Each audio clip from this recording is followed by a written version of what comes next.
लालची लकड़हारे की कहानी। एक गांव में रामलाल नाम का एक लकड़हारा रहता था।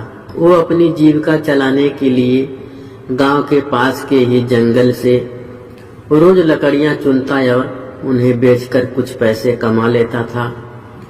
इसी तरह उसका गुजारा चल रहा था। कुछ दिनों के बाद रामलाल की शादी हो गई।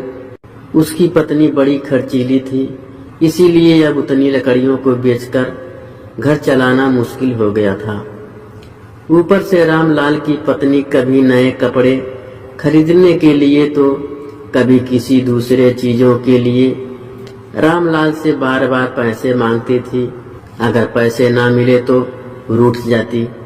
रामलाल अपनी पत्नी से बहुत प्यार करता था, इसीलिए उसकी नाराजगी वो बर्दाश्त नहीं कर पाता था। रामलाल ने ठान लिया कि वो अब ज्यादा लकड़ियां इकट्ठा करके बेचेगा ताकि उसकी पत्नी को रोज रोज पैसों की कमी ना हो। पत्नी की इच्छा पूरी करने के लिए रामलाल घने जंगल तक चला गया और बहुत सारी लकड़ियां चुनकर बाजार में बेच दी। ज्यादा लकड़ियों के ज्यादा पैसे मिले तो खुश होकर रामलाल ने सारे पैसे अपनी पत्नी को दे दिए। अब रोज रामलाल ऐसा ही करने लगा कि देखते ही देखते उसके मन में लालच इतना बढ़ गया कि उसने धीरे धीरे पेड़ काटना भी शुरू कर दिया।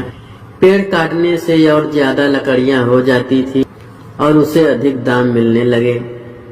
लकड़हारा हर हफ्ते एक पेड़ काटता और लकड़ियां बेचकर मिलने वाले पैसे से अपनी पत्नी के शौक पूरे करता।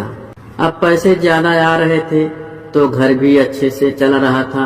धीरे धीरे रामलाल ने पैसों को जुए में लगाना शुरू कर दिया। जुआ खेलने की लत ऐसी लगी कि रामलाल एक मोटी रकम उसमें हार गया। अब इस रकम को चुकाने के लिए रामलाल ने एक दो मोटे मोटे पेड़ काटने का फैसला लिया।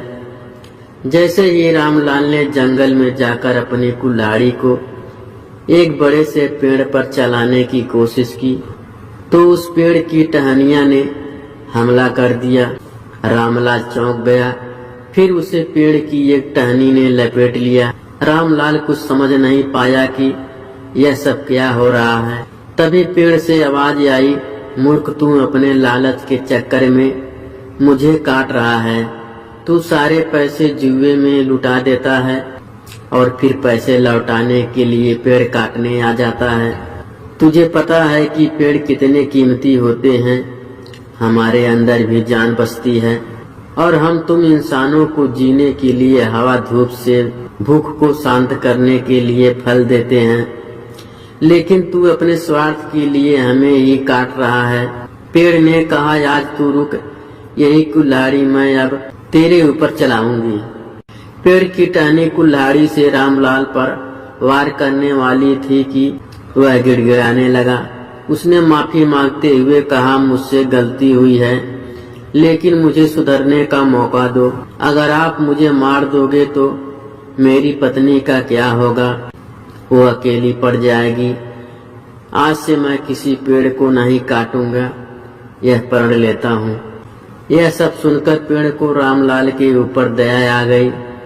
उसने रामलाल को छोड़ दिया। छूटते ही रामलाल भागकर अपने घर गया और पैसों के लालच में न आने का संकल्प ले लिया। कहानी से सीख, लाचार में आकर पर्यावरण के साथ खिलवाड़ नहीं करना चाहिए। हमें ऑक्सीजन पेड़ से ही मिलती है, इन्हें काटकर हम खुद अपने जीवन में संकट को ला रहे हैं।